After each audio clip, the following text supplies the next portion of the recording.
Are longtime residents victims of the super hot startup, or are Airbnb's competitors driving that message?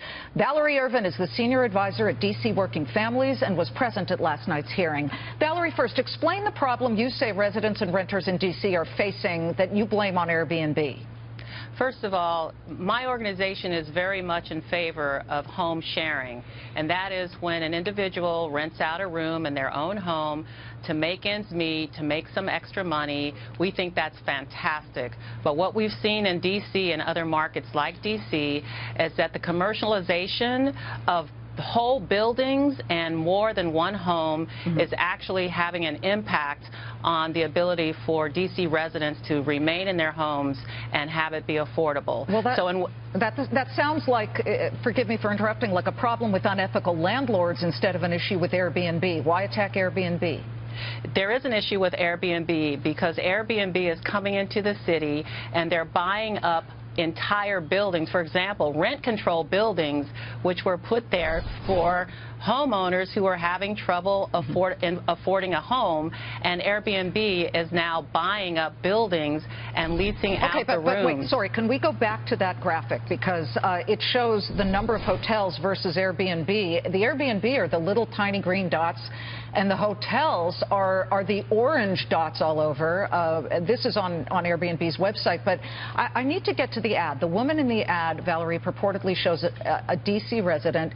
We did some digging and found out she's actually an actress and a model named Joanna Powell. Her bio says, quote, "I live in West Harlem," that would be in New York, and your ad is listed as one of the 6 commercials she's done. Is she or is she not a resident of that D.C. neighborhood? Well, I wouldn't be able to answer that question because I had nothing to do with putting that ad on the air. But let's get back to the real issue here, that yesterday at the hearing, more than 400 D.C. residents were showing up in great force to voice their opinions about how displeased they are about what's happening to their neighborhoods and what's happening to what's left of the affordable housing stock in D.C. If Airbnb can only dig up an ad made by this person who I don't know and not focus on the real issue at hand here, and that is D.C. residents are up in arms about their neighborhoods being up for sale by commercial players like Airbnb. Well, let me just say that as a business network, we cover a lot of what are called disruptors, and they step on the air hoses of old school industries. Cranes and Wall Street Journal say the hotel industry funds Share Better's activities, and you know, it's no secret Airbnb has turned the hotel industry upside down. So I want to bring in Airbnb's side of the story. This is Chris Lehane. Chris, you are head of global policy at Airbnb. Who do you say is behind this ad? Thanks, Liz, for having me. So a couple of things. First of all, the Working Families Party, which is historically a great organization representing working families, is actually indeed part of the Share Better coalition. And Share Better is running this ad. And this ad, at least based on everything that we have seen and are aware of, is duplicitous and deceptive. The woman in that ad, in fact, does not live in Anacostia, which is in southeast D.C. to the best of our knowledge, as you pointed out. She lives in New York. She's been in the movie like The Intern. She's done pharmaceutical ads.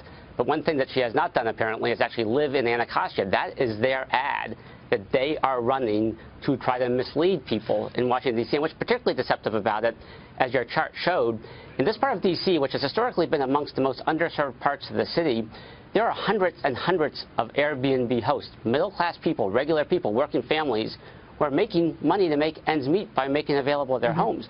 There's historically been very little hotels there. So I'm just sort of surprised that someone who is representing working families is actually aligning themselves with the hotel industry against everyday people. We have about 6,800 hosts in Washington, D.C.